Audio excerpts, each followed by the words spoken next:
Hi friends, నేను మీ రంగా ప్రసన్న కుమారిని. అందరు ఎలా ఉన్నారు? బాగున్నారా? మేమైతే చాలా బాగున్నామండి. ఈరోజు అయితే బెండకాయ పులి చేశాను. ఎలా చేశానో చూసేయండి. ఫస్ట్ అయితే బెండకాయలను అయితే కడిగి ముక్కలుగా అయితే కోసి ఫ్రై అయితే చేస్తున్నాను చూడండి. ఫస్ట్ ఆయిల్ అయితే ఫ్రై చేసుకోండి. ఆయిల్లో ఫ్రై చేసి పక్కన పెట్టుకొని ఇప్పుడు తాలింపు అయితే పెట్టేసుకుంటున్నాను. ఆనియన్స్ అయితే మిక్సీకి అయితే పట్టి ఆ పేస్ట్ అయితే వేసాను. టమాటా పేస్ట్ కూడా వేసాను. కొంచెం వెరైటీగా చేశాను ఈసారి. ఒకసారి మీరు ట్రై చేయండి. కొత్తగా మన ఛానల్ చూసేవాళ్ళు లైక్ చేయండి, షేర్ చేయండి, కామెంట్ చేయండి, సబ్స్క్రైబ్ చేసుకోవడం మర్చిపోకండి. ఓకేనా? మీరు షేర్ చేయడం వల్ల మరి కొంతమందికి అయితే రీచ్ అవుతుంది. మీ ఫ్రెండ్స్ అండ్ ఫ్యామిలీ మెంబర్స్కి షేర్ చేయండి. అలాగే ఇక్కడైతే ఉప్పు అయితే యాడ్ చేస్తున్నాను. ఇక్కడ ఇంకా పసుపు అయితే యాడ్ చేస్తున్నాను చూడండి. ఇంకా చెప్పబడలేదు, ఆల్రెడీ వేస్తూ చూపిస్తూ ఉన్నాను కదా, మీరే చూసేయండి.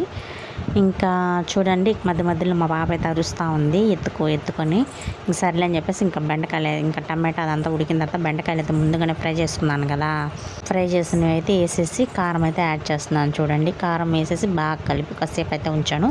అంటే ఆ ముక్కలకంతా పడుతుందని చెప్పి అలాగైతే వదిలేసాను అనమాట. ఇంతలోపు చింతపండు అయితే రసం అయితే తీసి పక్కన పెట్టేసుకున్నాను అనమాట. ఇంకా చింతపండు రసాన్ని కూడా యాడ్ చేశాను అనమాట. చింతపండు రసాన్ని కూడా యాడ్ చేసిన తర్వాత చూడండి, కర్రీ అయితే సూపర్గా కుదిరిందండి. మీరు ఒకసారి ట్రై చేయండి. ఓకేనా? అలాగే ఇంకా కాంబినేషన్ అయితే దొండకాయలు ఉంటే ఫ్రై చేశాను. దొండకాయ ఫ్రై ఇంకా చెప్పబడలేదు కదా, ఆల్రెడీ మన ఛానల్ అయితే ఉంది. చూడని వాళ్ళు ఎవరైనా ఉంటే చెక్ చేయండి. ఓకేనా? దొండకాయ ఫ్రై కూడా బాగా కుదిరింది. ఇంకా చాలా అంటే చాలా బాగా కుదిరింది. మీరు ఒకసారి ట్రై చేయండి. వీడియోస్ చూస్తున్నారు కానీ ఎవరు లైక్ చేయట్లేదు. ప్లీజ్ లైక్ చేయండి అబ్బా. మీరు లైక్ చేయడం వల్ల మరి కొంతమందికి అయితే రీచ్ అవుతుంది. ఓకేనా? బాయ్ బాయ్ అండి.